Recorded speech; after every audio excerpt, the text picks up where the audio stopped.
Hi, my name is Jessica and I made a Shanghai Metro train for my Solidworks project.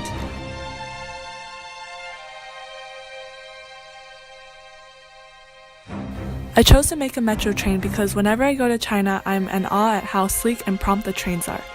I tackled this project from scratch with no blueprints and I dimensioned and designed every part by myself.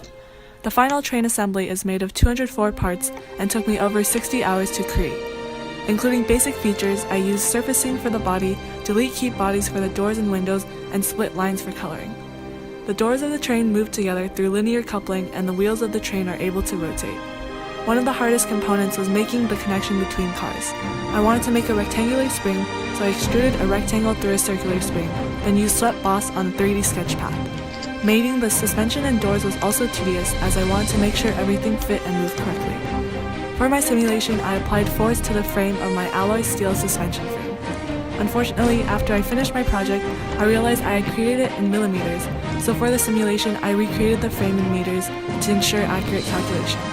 I considered a worst-case scenario weight of 150,000 pounds, 60,000 for the train itself, and 90,000 for 300-pound people, dispersed over 5 cars. My results yielded a safety factor of 161. Thank you for watching!